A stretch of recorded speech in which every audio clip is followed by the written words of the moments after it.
Good evening. Now from County 34, we head to County 01, where our very own Juney Karisa is engaging a panel on matters CBC, the implementation and the teething issues. Over to you, Juney. Thank you, Regina. I'm joined by Mr. Robert Opemi. He is the chairman of the Parents Association here in Mombasa County. And of course, I'm also joined by Honorable Badi Twalib. He is the Member of Parliament of Jomvu. And just recently, he did some interventions with parents who are having complaints with the CBC. But let's start off with Mr. Opemi to just paint us a picture. Where are the parents on the CBC structure in terms of monetary and their satisfaction here in Mombasa, or if you have any influence outside the county, you can also brief us. Thank you and good evening, June.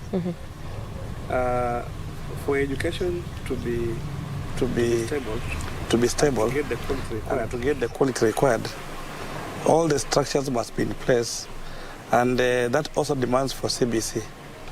There are four main structures which are required. Number one is the parent. There should also be the board of management. There should also be the child, who is also the main stakeholder. There should be teachers. There should be infrastructure. They're very important if we want to have not just education, but we want to have quality education. Our feeling as part CBC was rushed. If you do an evaluation, an analysis in the entire county, you realize that CBC in public school was only given one teacher against a class of 8 students who are joining the junior secondary school, against several subjects which are supposed to be covered. So you realize that even the resources are not there. The infrastructure, we are asked to that schools should share with the nearby secondary schools. And those nearby secondary schools may not also be having enough resources because they are also overpopulated. So there was need before implementation of CBC and junior secondary that parental sensitization was very important. Where does the shoe bite when it comes to parents involving themselves with the CBC? Is it the structure? Is it the infrastructure? Is it the monetary element of it? Where does the shoe bite?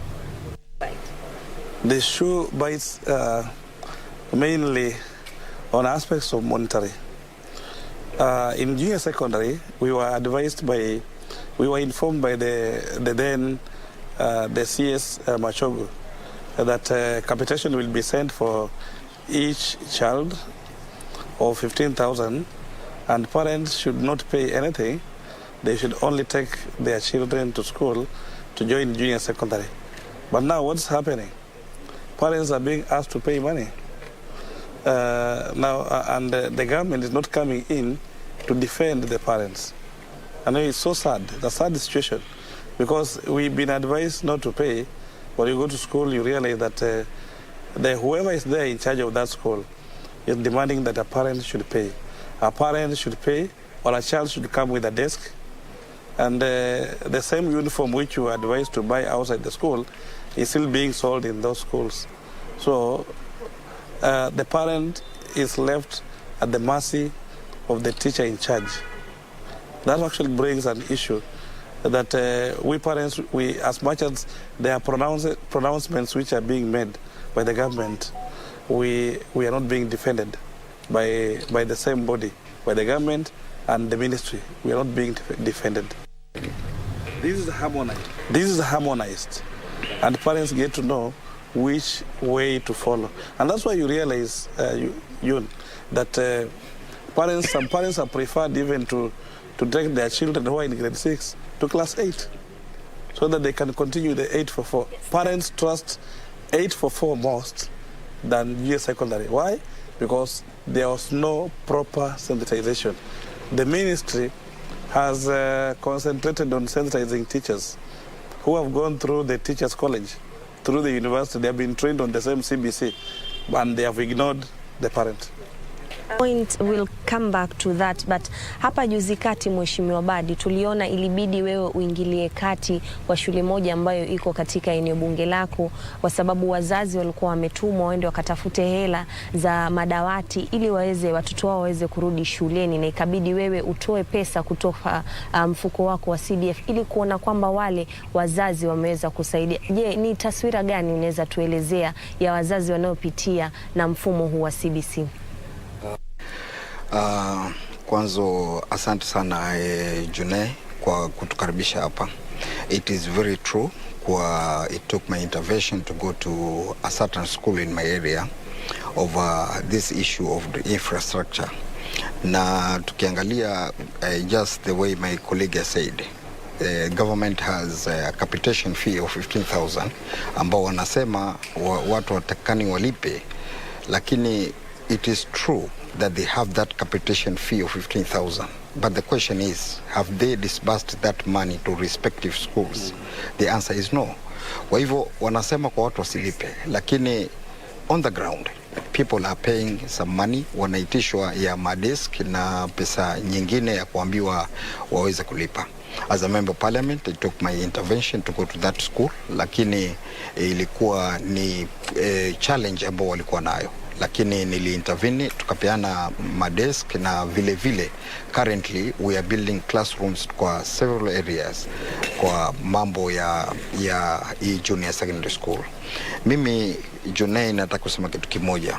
First, we want to look at the pillars of CBC. It is envisaged that the CBC will articulate the development of a middle income country in which its people, his pupils, ama school-going children will embrace entrepreneurship first, able to engage in lifelong learning. Hiyo ndio kitu ambayo tunawataka kuwafundisha, perform more non-routine tasks, and as well be capable of more complex problem solving kwa mambo mengi ambayo tunataka kuwafundishia watoto. Lakini the question now poses, are we ready for that? The answer is no. The idea is good, but the timing is bad. Kwa hivyo mimi mpaka saizi kitu ambacho naweza kusema, government should do more in order to implement this new system. Ever since 1985, where we had an 844 system, as my colleague has said, ni kwa kuwa hivi sasa kuna wazazi ambao after their children have gone to grade 6, they skip grade 7 to go and register somewhere else for class 8 because they want to continue with the 844 system. This is basically what Honorable Kaluma said yesterday, and I want to thank and congratulate him so much for tabling that thing in parliament. Na wabunge wengi sana tuliona wakizungumzia over that issue. We have seen our good friend Osoro talking of the same, and very many others. Kwa hivi sasa there is a challenge, kwa sababu there is no way you can come with a system without proper infrastructure. And more so, 844 system ever since 1985 to date, ukiangalia hii ya CBC kutoka ilipokuwa imeanza Juney, ni kwa kuwa muda ni mfupi sana. Challenges, for example, one classroom of 80 pupils having one teacher is a problem. Kwa hivyo naona kuna shida that government needs to intervene. And as a member of parliament, I want to say this is a collective responsibility. It will take very many stakeholders. We as leaders, parent association officials, NAT officials, other stakeholders to come on board collectively to discuss on the way how the system of education will go on in this country. As you rightly put it, the time and everybody has to come on board. But there is one thing that you mentioned earlier, which was whenever all these stakeholders are meeting, the parent is not given a conference because they are cashiers, but then the parents are demanding that there is a conference set up so that the parents themselves can give their grievances, because I have talked to several parents and they're talking to me, I am looking for money for school fees. So how will I look for money for rim papers, Manila papers, and all those things? And of course you have said that the government has pronounced themselves with the 15,000 shillings, but if a conference was held today, what are some of the proposals you'd give to either the implementers of this CBC so that the parents can feel comfortable going forward, because of course the tide has already changed? June, change is good, and the only permanent thing in life is change. Parents have not refused to support CBC, but then the question is they lack information. So the most important thing is, first of all, sensitization of the parents. And remember, they are the main stakeholders, and the schools cannot be without the parents. What we are demanding as parents is that let truth be given. Let the government be given the truth. 90% of work which is being done in CBC is taken care of by parents.